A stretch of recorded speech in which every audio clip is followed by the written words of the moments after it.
বাড়ি কবুতর ব্যবসায়ী আজকে মৃত্যুর সাথে পাঞ্জা লড়তেছে।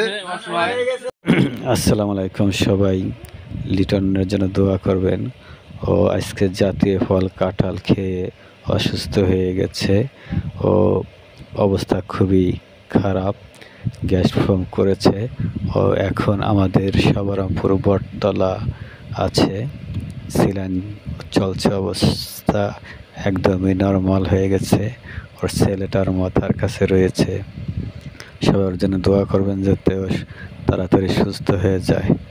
আমাদের লিটন ভাই কবুতর ব্যবসায়ী, উনি অনেক সুন্দর একটা মানুষ, মনের মানুষ।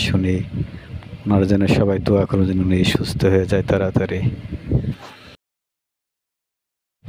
আরে লিটন ভাই, তুই কি কাঁঠাল যে খাইলি!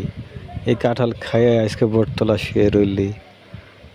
তুই কি করে এত কাঁঠাল খাইলি? এত কাঁঠাল খাওয়াটা তো ঠিক হয়েছে ক? আজকে দেখ কাঁঠাল খেয়ে কি অবস্থা তোর। এই গরমের ভিতর মানুষ 2টা 3টে নয় রুয়া খায়, তুই মনে হয় খাইছিস। কয়টা খাইছিলি? 4টে 2টা খাইছিলি নাকি? কাঁঠাল কি 4টাই খেয়ে ফেলাইছিলি একলাই? আজকে যে টান টান হয়ে শুয়ে থাকা লাগতেছে। আর কাঁঠাল খাইস না এই গরমের ভিতরে। আর আমার দর্শকরা কই গরমের ভিতরে বেশি কাঁঠাল খাবেন না, কারণ কাঁঠাল জিনিসটা খুবই হার্ডি জিনিস।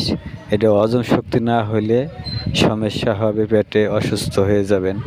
আজকে দেখেন আমাদেরই লিটন ভাই অসুস্থ হয়ে আজকে শুয়ে আছে। কোথায় কোথায় শুয়ে আছে? বটতলা দেখেন, সিলিন্ডারে তার ছেলেটা তার মাথার কাছে বসে আছে। আপনারা সবাই ওর জন্য দোয়া করবেন, আর সবাই ভালো থাকবেন। আর আমার চ্যানেলটা সাবস্ক্রাইব করে রাখবেন, পাশেই থাকবেন। আসসালাম।